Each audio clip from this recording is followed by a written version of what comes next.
During the late 19th century, Buck, a large, gentle mix of Saint Bernard and Scotch Shepherd, lives contentedly with his master, Judge Miller, in Santa Clara, California.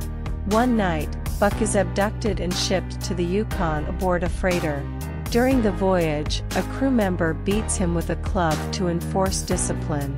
Once in Alaska, a man named John Thornton drops his harmonica, which Buck retrieves for him, moments before being sold to Perrault and his partner Françoise for their dog sled to deliver mail across the Yukon. Perrault hopes that with Buck, he can make the long trek to the mail depot before the deadline.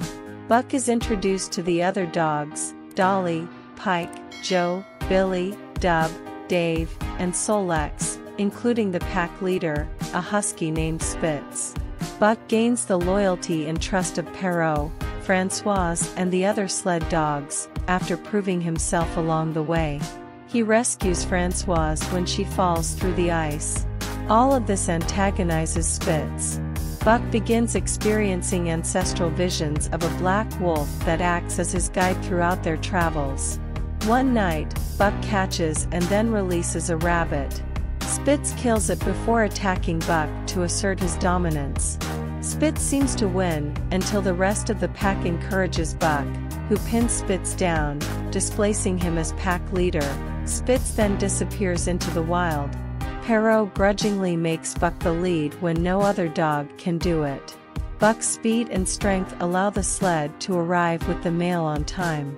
There, Thornton hands over a letter he has written to his former wife expressing his feelings about their dead son. He and Buck readily recognize each other. Soon after, Perrault learns the mail route is being replaced by the telegraph, forcing him to sell the dogs. Hal, a mean-spirited and inexperienced gold prospector, buys the pack and works them to exhaustion, carrying a heavy load, along with 3 people, in weather unsuitable for sledding.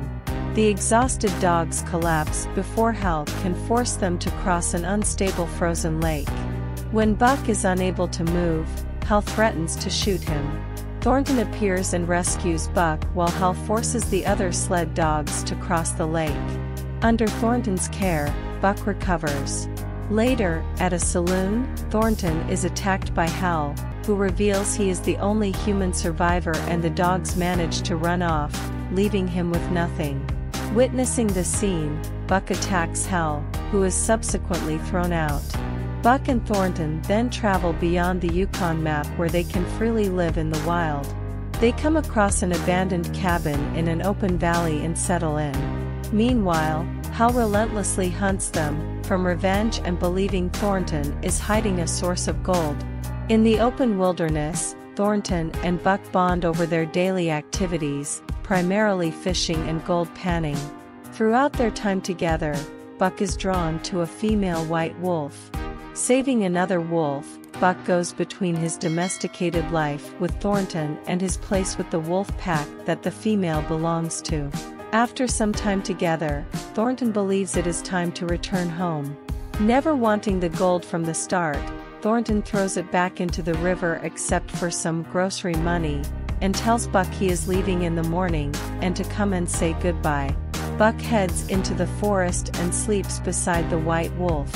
That night, Hal finds and shoots Thornton, demanding to know where all the gold is.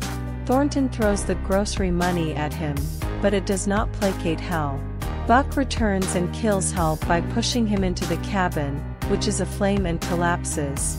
Thornton wants Buck to live for himself and hugs him as he dies, reassuring him with his final words, "It's okay, boy. You're home."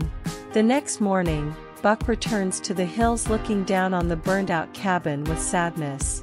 In the wilderness, Buck mates and has offspring with the white wolf, becoming the pack leader and fully embracing the call of the wild.